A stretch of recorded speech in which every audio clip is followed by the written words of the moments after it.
Welcome back to the channel. I hope you are doing very well. Question आपके exam में 3 number में आ सकता है, so let's read it out. Question is, find the ratio in which y-axis divides the line segment joining 5, -6 and -1, -4. Find the point of intersection. तो ये question आपके exam में 3 नंबर में आ सकता है। क्वेश्चन कह रहा है कि आपको एक लाइन सेगमेंट गिवन है। चलो पहले लाइन सेगमेंट ड्रॉ करते हैं। उसके पॉइंट्स गिवन है 5, -6 लिख लो, -1, -4। अब पॉइंट्स लिख दिया तो नाम भी दे देता है, इसे दे दिया ए, इसे दे दिया बी। वो बोल रहे हैं कि इस लाइन पे कहीं पे एक पॉइंट है जो कि find the ratio in which y axis divides the line. एक यहाँ से लाइन खींची जा रही है जो कि y एक्सिस की लाइन है। आपको बताना है कि अगर वो कहीं भी रैंडमली लाइन है तो वो इस लाइन सेगमेंट को कितने रेशियो में डिवाइड करेगी, वो इस लाइन सेगमेंट को किस रेशियो में डिवाइड करेगी, जैसे 2:3, 3:4। तो सबसे पहले अगर आपको ये पता है कि इसमें रेशियो निकालना, आपको क्या निकालना है, रेशियो, तो आपको ये भी पता होना चाहिए कौन सा फॉर्मूला लगेगा। अगर आपने मेरी लास्ट वीडियो देखी है तो आपको पक्का पता होगा, और अगर नहीं देखी है तो आप जाके देख सकते हो, वरना इसे देखने के बाद देख सकते हो, उसमें भी इंपॉर्टेंट क्वेश्चन है। इसमें आपको रेशियो तो निकालना है, रेशियो के साथ साथ एक और चीज़ निकालनी है। वो क्या है, also find the point of intersection. मतलब ये जो पॉइंट ऑफ इंटरसेक्शन है ना, किस पॉइंट पे इस लाइन को कट कर रही है, वो भी आपको निकालना है। लास्ट टाइम हमने सिर्फ रेशियो निकाला था, इस बार 2 चीज़ निकालनी है। लेकिन ये क्वेश्चन बहुत इंपॉर्टेंट है तो इसे ध्यान से समझते हैं। सबसे पहले यहाँ पे समझने वाली बात है, यहाँ लिखा हुआ है y एक्सिस, यही हिंट है हमारा। क्या लिखा हुआ है, y एक्सिस। अगर कोई भी पॉइंट y एक्सिस पर लाई कर रहा है, देखो ये हमारा कार्टेशियन प्लेन होता है, ठीक है, ये हमारा ओरिजिन होता है, ये होता है x एक्सिस और ये होता है y एक्सिस, ठीक है। इधर माइनस वाला x एक्सिस, इधर माइनस y एक्सिस, ठीक है, आपको ऑलरेडी पता है। मतलब एक बार समझ लो, यहाँ लिखा है find the ratio in which y axis divides the line. मतलब जो पॉइंट है ना, यहाँ जो पॉइंट आ रहा है वो y एक्सिस पे पड़ रहा है। कहाँ पे लाई कर रहा है वो, y एक्सिस पे। y एक्सिस मतलब इस वाली लाइन पे कहीं भी लाई कर सकता है, राइट। मतलब इस पूरी लंबी लाइन पे कहीं भी लाई कर सकता है। मैंने सपोज ये पॉइंट ले लिया, ठीक है। अगर कोई पॉइंट यहाँ पे लाई कर रहा है तो एक बात बताओ, y की वैल्यू यहाँ कुछ भी हो सकती है, लेकिन x की वैल्यू क्या है। क्या ये पॉइंट x एक्सिस पे लाई कर रहा है, बिल्कुल नहीं है, तो y वाली लाइन पे लाई कर रहा है। तो यहाँ पे x एक्सिस की वैल्यू 0 होगी, यही है बस, ठीक है। यहाँ पे क्या होगा, यहाँ पे x एक्सिस की वैल्यू 0 होगी, तो यहाँ पे हो जाएगा 0, y, बस खत्म। तो ये जो पॉइंट है जो यहाँ पे आ रहा है वो पॉइंट भी कुछ ऐसा ही होगा, 0, y, ठीक। क्या होगा वो, 0, y, क्योंकि वो y एक्सिस पे लाई कर रहा है तो सिर्फ y की ही वैल्यू होगी, x की वैल्यू 0 हो जाएगी। अगर क्वेश्चन में उल्टा दे दिया होता, वो बोलते कि वो पॉइंट x एक्सिस पर लाई कर रहा है, मतलब वो इस लाइन पे लाई कर रहा होता, x की कोई वैल्यू होती लेकिन y की वैल्यू 0 होती। तो अगर इस पॉइंट पे लाई करता तो उसकी वैल्यू आ जाती x, 0, ठीक। बस ये ध्यान रखना, y हमेशा बाद में लिखा जाता है, x हमेशा पहले लिखा जाता है, ठीक है। तो यही था इसका कंसेप्ट मेनली। अब बस क्वेश्चन सॉल्व करते हैं। तो आपको लास्ट वीडियो से सेक्शन फॉर्मूला तो याद हो गया होगा, एक बार रिवाइज कर लेते हैं। क्या, पहले m1 लिखो, m2 लिखो, नीचे भी m1 लिखो, m2 लिखो, फिर से कॉमा डाल के सेम चीज,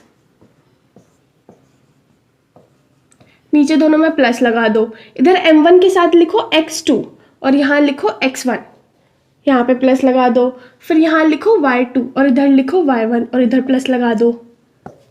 बन गया सेक्शन फॉर्मूला, ठीक है। तो अभी सेक्शन फॉर्मूला के यहाँ पे कोऑर्डिनेट्स लिखते हैं, लिख दिया 0, y, यहाँ लिख दिया हमने 0, y। अभी ये किस रेशियो में करेगा, फिर से हमें रेशियो निकालना है, तो उस रेशियो क्या लेंगे, k:1, ठीक है। m1 की वैल्यू लेंगे k और m2 की वैल्यू लेंगे 1। जल्दी से वैल्यू पुट करते हैं और आंसर निकालते हैं। कोऑर्डिनेट्स की वैल्यू रखते हैं 0, y, रख दी हमने ऑलरेडी। इसे बोलते हैं x1 और इसे बोलते हैं y1, ऐसे ही इसे बोलते हैं x2 और इसे बोलते हैं y2, ठीक है। अभी बस सारी वैल्यूज हमें पता है, पुट करते हैं जल्दी से। m1 क्या है हमारे पास, k, x2 क्या है, -1, प्लस m2 क्या है, 1, x1 क्या है, 5 अपॉन m1 प्लस m2 मतलब k+1, कॉमा m1 क्या है, k, y2 क्या है, -4, प्लस m2 क्या है 1 और y1 क्या है y1 इधर है -6 upon m1 plus m2 m1 m2 क्या है k प्लस 1 लिख दिया हमने। बस इसे सॉल्व करते हैं, आंसर निकालते हैं जल्दी से। देखो k इंटू -1 माइनस के 5 1 जा 5 अपॉन आ गया k प्लस 1 कॉमा k को -4 से करेंगे -4k इन दोनों को करेंगे -6 upon k plus 1 0 comma y। देखो यहाँ पे कुछ बच्चे y को कंपेयर करेंगे, y को हम कंपेयर नहीं करेंगे क्योंकि हमें अपना क्वेश्चन लेंथी नहीं करना है, शॉर्ट करना है और सारे मार्क्स हमें चाहिए, है ना, एक भी नंबर नहीं कटवाना। तो इसलिए हम 0 को कंपेयर करेंगे इससे। यहाँ लिख देंगे ऑन कंपेयरिंग एक्स कोऑर्डिनेट। और ये स्टेटमेंट्स ना आपको लिखनी है क्योंकि आपको मार्क्स चाहिए, राइट। छोटी सी स्टेटमेंट है वैसे भी। 0 मतलब ये वाली साइड जो पहले पहले लिखे हुए हैं ना उन्हें कंपेयर करेंगे। 0 is equals to -k plus 5 upon k plus 1। अभी आप सिंपल सी बात है, आपको ऑलरेडी पता है 0 से कुछ भी मल्टीप्लाई हो 0 ही हो जाता है। तो इन दोनों को मल्टीप्लाई करेंगे, 0 को इससे मल्टीप्लाई करेंगे तो इस साइड आ जाएगा 0 is equals to -k plus 5। अभी देखो -k को दूसरी साइड ले जाए तो 0 प्लस k क्या हो जाएगा k इज इक्वल्स टू 5। हमारी k की वैल्यू आ गई। k की क्या वैल्यू आई है, k की वैल्यू आई है 5, ठीक है। तो यहाँ पे जो रेशो है वो क्या है 5:1। तो यहाँ पे हम लिख सकते हैं रेशो जो कि हमारा था k/1, k की वैल्यू आई है 5 तो रेशो बन गया 5:1, ठीक है। तो हमने सबसे पहली चीज कर दिया फाइंड रेशो, मतलब रेशो तो हमने निकाल दिया है। अभी देखो एक और चीज है, उससे उन्हें इससे शांति नहीं मिल रही है, वो कह रहे हैं find the point of intersection. वो कह रहे हैं ये जो पॉइंट था ना जो इस लाइन को कट कर रहा था, कितने रेशो में कट कर रहा है 5:1 में, उसका कोऑर्डिनेट निकालो। वो पॉइंट है क्या, हमें ये जानना है, ठीक है। तो हमने कहा इसमें भी हमें कोई प्रॉब्लम नहीं है, हमने सारा काम कर रखा है, थोड़ा बहुत और कर देते हैं। देखो यहाँ y अगर 0 इस पॉइंट से कंपेयर होगा तो y किससे कंपेयर होगा, लास्ट में जो बचा है, मतलब y किसके इक्वल हो जाएगा, y किससे कंपेयर होगा, y इज इक्वल्स टू इससे -4k -6 अपॉन k प्लस 1, ठीक है, कुछ इस तरह से। अब तो हम इसकी भी वैल्यू निकाल सकते हैं क्योंकि हमें k की वैल्यू पता है, राइट।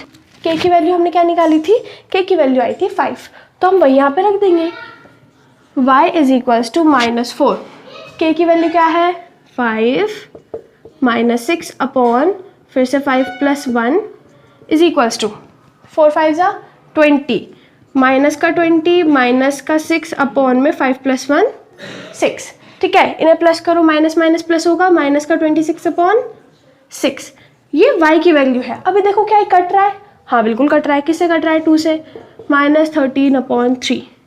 y की वैल्यू आ चुकी है हमारे पास -13/3, ठीक है। ये हमारा आंसर आ चुका है। देखो हमने दोनों पार्ट कर दिया। फाइंड द रेशियो, रेशियो आया हमारा 5:1, उन्होंने बोला find the point of intersection, मतलब 0 की तो वैल्यू हमें ऑलरेडी पता है, हमें y की वैल्यू निकालनी थी, ठीक है। तो आ गया -13/3। तो पॉइंट क्या बना हमारा, पॉइंट था हमारा यहाँ पे 0, y। पॉइंट कितना था 0, y। तो हम यहाँ लिख देंगे 0, y मतलब 0, 13/3, ठीक है। तो हमारा पॉइंट आ चुका है 0, -13.3, ठीक है। ये वाला हमारा क्वेश्चन था। अगर आपको क्वेश्चन अच्छा लगा हो तो इसे अगर अच्छा ना भी लगा हो तो इसे इंपॉर्टेंट क्वेश्चन वाली नोटबुक में नोट कर लो क्योंकि ये बहुत इंपॉर्टेंट है, हो सकता है आपके एग्जाम में टपक जाए, ठीक है। This was it for this video. I hope that you got the concept of this video and I hope that it would have been really helpful for you, and if it was, give this video a big thumbs up, subscribe to my channel, and let's meet in the next videos. Thanks for watching. Bye bye.